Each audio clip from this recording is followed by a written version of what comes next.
오늘 우리가 읽은 이 사무엘상 2장 말씀은 이제 저번 주에 1장 말씀 우리가 함께 보았고요.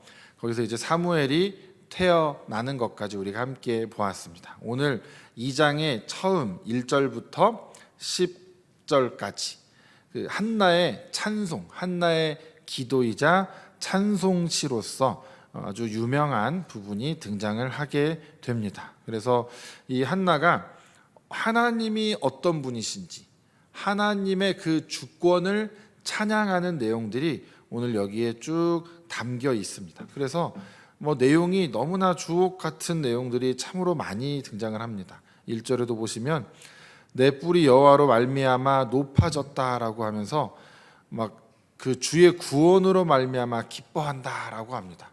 아니, 한나가 죽음의 위협이 있었던 것도 아닌데 왜 구원이라는 단어를 쓸까?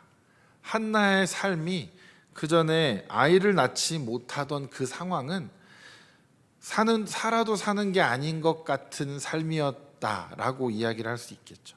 너무나 힘들었고 남편이 아무리 사랑을 하고 부인을 아무리 챙겨줘도 한나는 늘 눈물을 흘리는 삶을 살다가 하나님께서 그 기도를 들어주심으로 아이를 낳게 된 이후로 비로소 내가 구원받은 삶을 살게 되었다라는 고백을 하는 것이죠. 그러면서 여호와 같이 거룩하신 이가 없으시다, 이런 고백들을 합니다.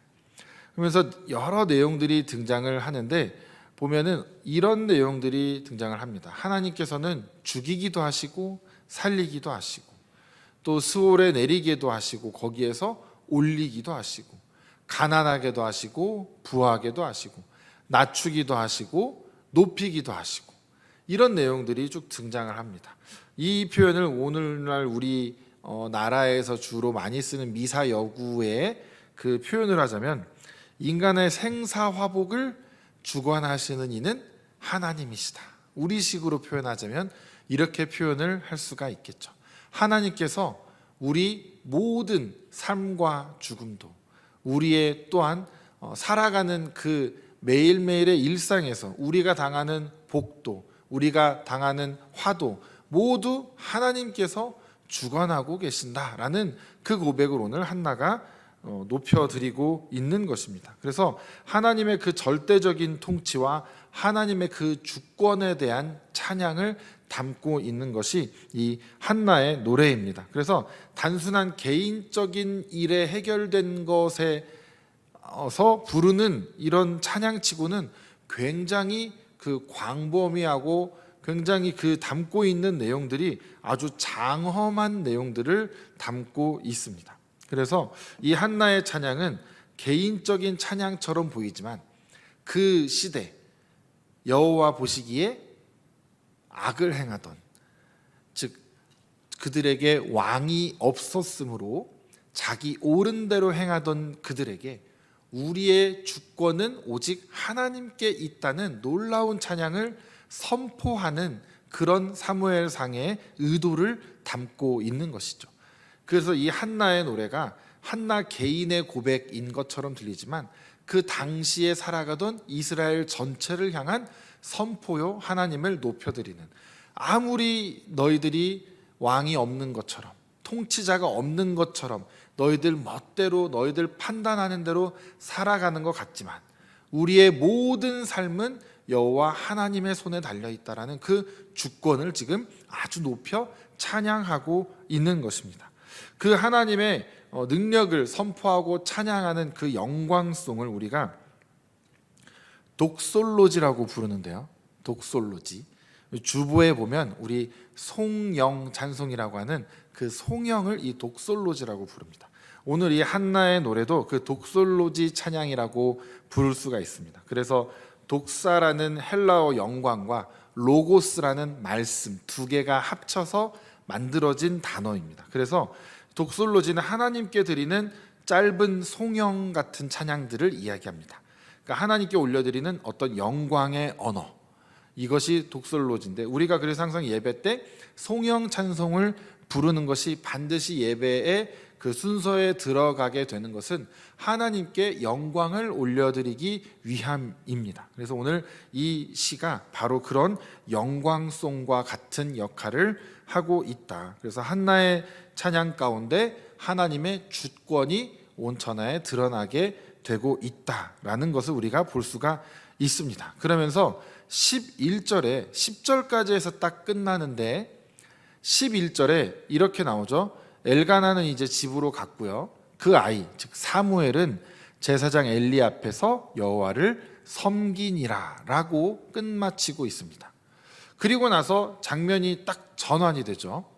12절부터는 엘리의 아들들에 대한 이야기가 등장을 합니다. 지금 한나의 기도는 하나님을 높여드리고 하나님의 주권을 인정해드리고 그것을 찬양하는 그런 내용을 담고 있었는데, 그것을 본 뒤 누구보다도 소리 높여 찬양해야 할 자들인 엘리의 아들들, 이어서 제사장이 되니까 이들도 제사장이죠.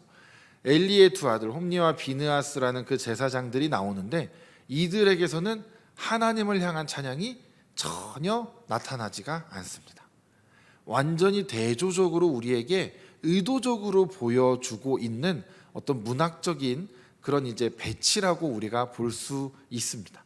그래서 이 2장 말씀은 크게 세 단락으로 볼 수 있는데, 첫 번째 단락은 이제 한나의 찬송이 등장했다면, 두 번째 단락은 우리가 굳이 입에 담고 싶지 않은 내용들이 가득 들어차 있는 엘리의 두 아들들의 아주 좋지 못한 행실들이 쭉 이어지게 됩니다. 시작부터가 행실이 나쁘다고 나오는데 여호와를 알지 못하더라 라고 되어 있습니다. 여러분 상식적으로 생각을 해보십시오. 교회에 사역자가 왔는데 하나님을 알지 못하는 사역자가 온다는 게 말이 안 되지 않습니까? 이거는 상식적으로 말이 되지 않는 이야기인데 그게 성경에 기록되어 있고, 그것이 안타깝게도 하나님을 섬겨야 하는 제사장들에 대한 평가에서 이렇게 드러나고 있습니다. 행실이 나빠 여호와를 알지 못하더라. 근데 이들이 정말 하나님을 몰랐을까요? 하나님의 존재에 대해서는 알았겠죠. 하지만 인정하지 않는 겁니다. 무엇을요? 하나님의 주권을, 하나님의 통치하심을 이들은 인정하지 않습니다. 자신의 하나님으로서 여기지를 않는 것이죠. 이들의 행실을 볼 때 그것이 너무나 뻔히 드러나게 됩니다. 하나님께 드려야 할 제사의 음식을 먼저 가로채서 자신들이 먹습니다. 그 자리에서 그냥 급사를 당해도 할 말이 없는 행동들이죠. 하나님께 올라가야 할 그 제사 음식들을 가로채는 것뿐 아니라 여러 가지 죄들을 많이 저지릅니다. 그래서 17절에 보시면 이 소년들의 죄가 여호와 앞에 심히 크면, 이렇게 지금 기록이 되어 있습니다.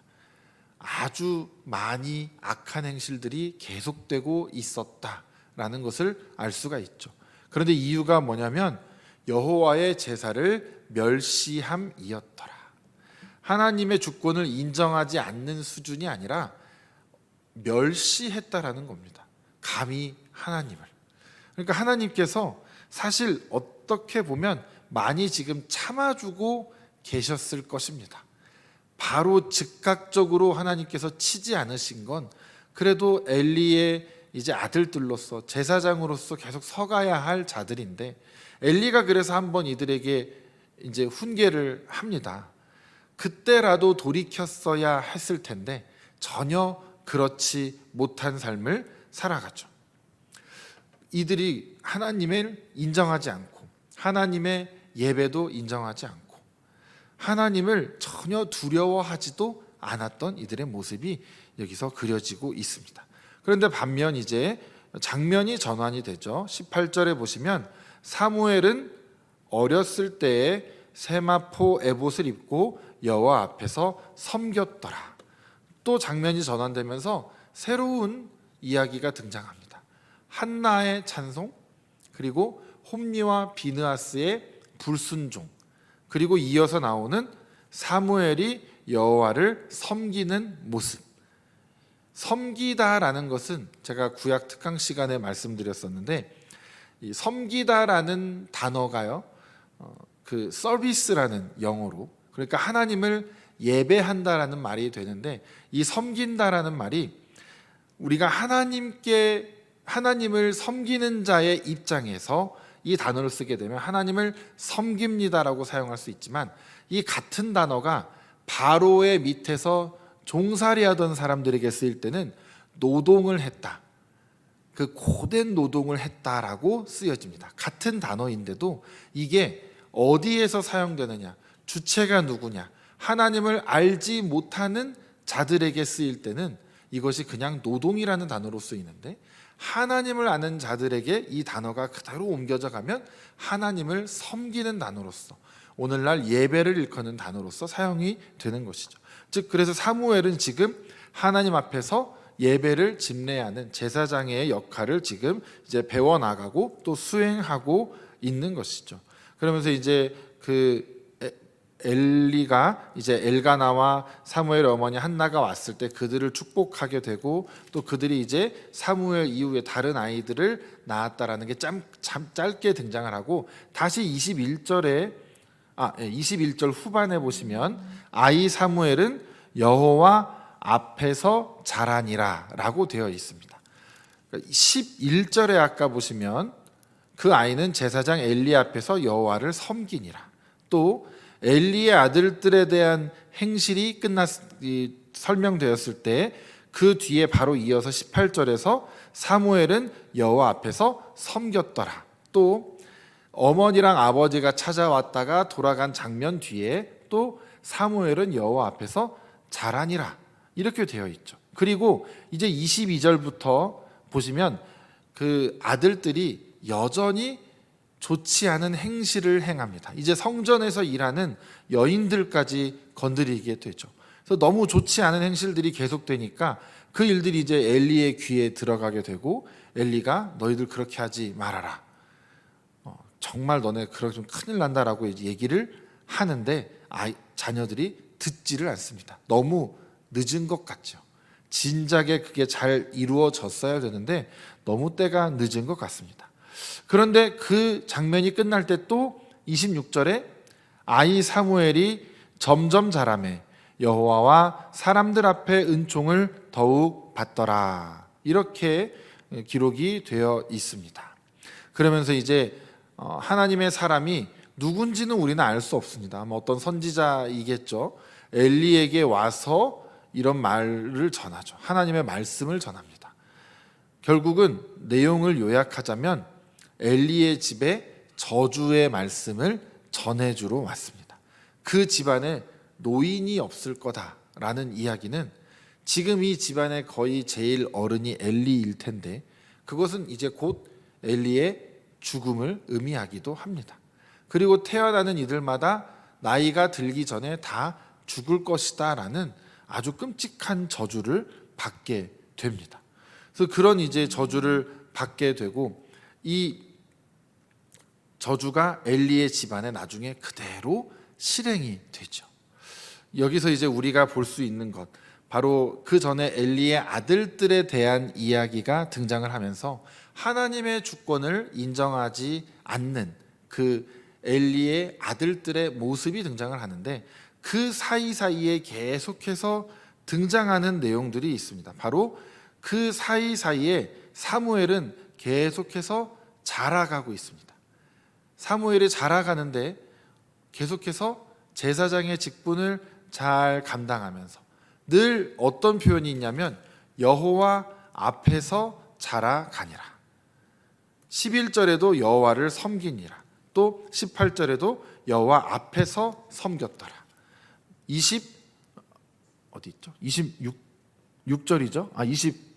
21절. 네. 21절에도 여호와 앞에서 자라니라. 그리고 26절에도 아이 사무엘이 점점 자라매 이제 여호와와 사람들에게 은총을 더욱 받더라. 그러니까 사무엘은 지금 이 이야기들이 흐르는 가운데 계속해서 성장을 해나가고 있는데 여호와 앞에서 자라고 있다라는 표현이 계속되고 있습니다. 그 말은 우리가 이렇게 볼 수가 있는 거죠. 하나님께서 사무엘을 지금 준비시키고 계시는구나.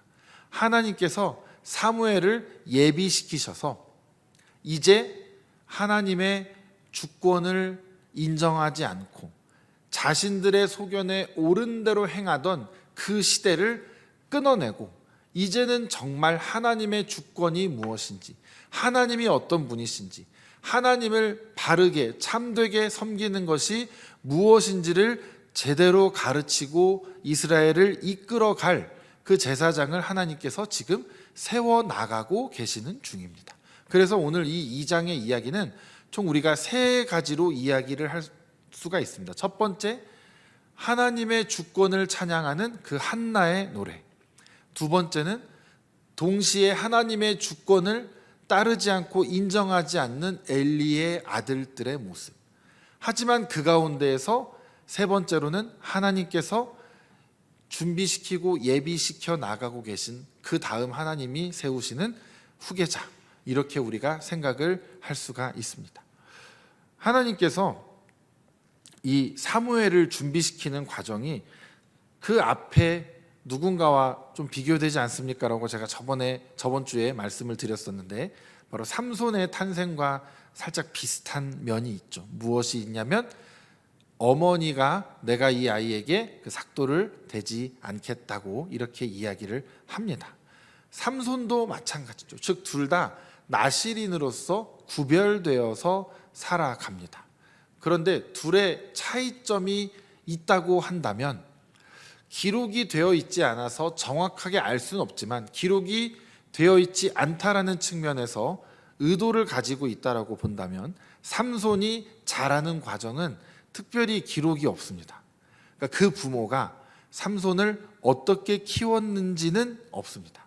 즉 그 부모에게도 삼손이 하나님께서 세우신 정말 이스라엘 백성들을 이제 하나님의 뜻대로 이끌어야 할 그 사사의 역할을 제대로 감당해야 하는 자로서 그 부모도 아마 큰 자각을 하지는 못했던 것 같습니다. 삭도를 대지 말라고 해서 그렇게 키우기는 했지만 아무래도 삼손은 부족함이 많았던 사람입니다. 그래서 하나님께서 이제는 사무엘을 예비시키시는데 어떻게 예비시키시냐면 아예 하나님의 집으로 데려오셔서 처음부터 말씀으로 양육을 시키십니다. 그런데 놀라운 것은 홈리와 비느하스도 같은 환경에서 자라지 않았습니까? 그러니까 우리가 여기서 여러 가지를 생각해 볼 수가 있습니다. 삼손과 사무엘을 비교해 보자면 사무엘은 정말 이제 제대로 준비시키는 과정이 있구나. 그래, 사무엘은 이제 좀 기대해 볼 수 있겠다. 이런 기대감을 갖게 하는데, 동시에 아니 같은 환경에서 자랐는데 홈리와 비느하스는 왜 그 모양이야? 라는 생각을 가질 수가 있죠. 이게 설교를 하다 보면은 그거로 다른 관점, 이걸 다른 관점, 사실 이렇게 섞어서 동시에 얘기를 하기에는 쉽지 않은 이제 주제들인 것 같습니다. 그렇지만 우리가 생각해야 될 것은 우리가 어떤 환경에서 자라오건 어떤 교회를 다니건 어떤 집에서 자라건 누구와 살건 하나님은 언제나 하나님이신데 우리가 하나님의 주권을 인정하며 살아가는 그 삶이 우리에게 바르게 펼쳐지기만 한다면 우리는 사무엘과 같은 삶을 이제 살아가게 될 것입니다. 오늘 우리가 이제 기억해야 할 것은 뭐냐면 사무엘은 준비되어지고 있었다라는 것이 오늘 우리가 기억해야 될 부분입니다.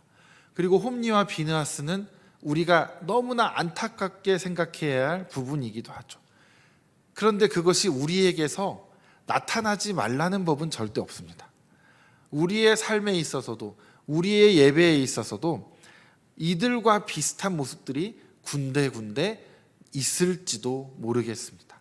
우리가 그것이 어떻게 구체적으로 어떻게 표현해야 할지는 모르겠습니다만 분명히 우리도 때로는 하나님께 올려드리는 예배를 굉장히 가벼이 여길 때가 있고 예배를 그냥 별거 아니게 단순하게 아주 쉽게 매일매일 드리는 예배다 보니 우리가 타성에 젖어서 하나님 앞에 지금 내가 서 있다라는 자각을 못할 때가 있습니다.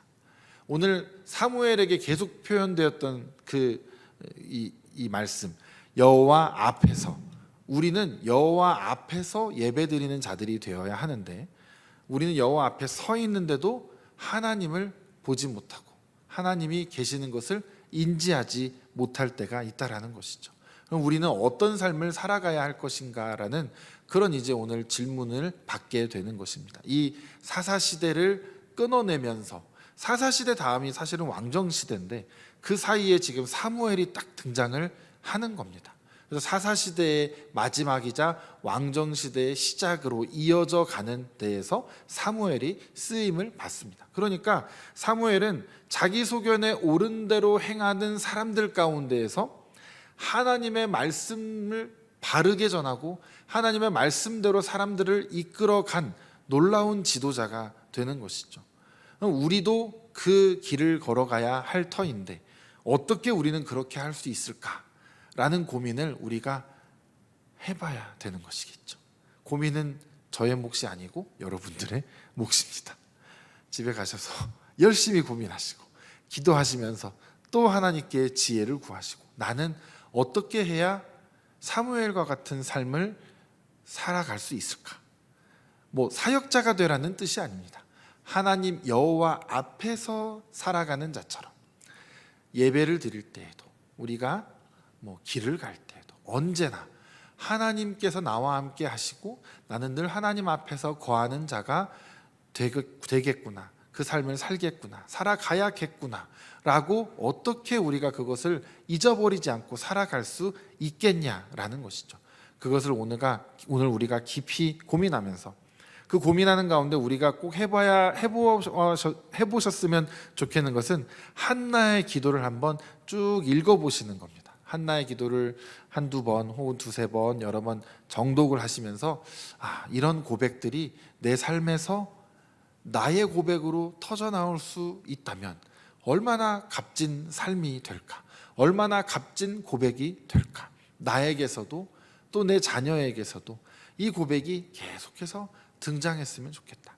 우리의 모든 것을 주관하시는 여호와 하나님을 내가 인정하고 그 하나님이 나의 주인이 되신다라는 것을 고백하는 그 고백이 우리의 삶에서 또 우리의 자손 대대로, 엘리의 자손에게서는 나이든 자가 나오지 않는다고 하는 그런 저주가 있지만, 지금 그 저주가 중간에 있지만 그 앞에도 하나님을 찬양하고 또 그 사이사이 사무엘은 여호와 앞에 서 있다라고 이렇게 등장하는 것처럼, 이렇게 세상이 약하지만 우리도 세상 가운데 흩어져서 살아가는 너무나 연약한 자들인 것 같지만 우리의 입술에서는 언제나 여호와 하나님을 찬양하는 그 찬송 소리가 끊어지지 않을 수 있다라는 것을 우리가 오늘 이 말씀을 통해서 또 깨달을 수가 있습니다.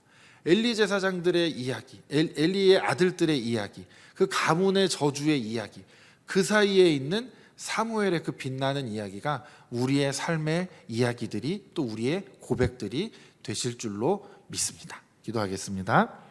주님 감사합니다. 오늘 사무엘 2장을 통하여서 우리에게 말씀을 주시고 또한 하나님의 주권을 인정하며 살아가는 삶이 무엇인지 함께 나누었습니다. 우리가 이 삶을, 이 세상을 또한 살아가면서 이 악한 세상 속에서 우리는 하나님을 찬양하며 하나님을 바라보며 하나님의 주권을 인정하며 살아가는 자들이 될 수 있도록 주여 우리를 붙들어 주시고 우리와 함께 동행하여 주시옵소서. 감사드리오며 거룩하신 예수님의 이름으로 기도드렸습니다. 아멘.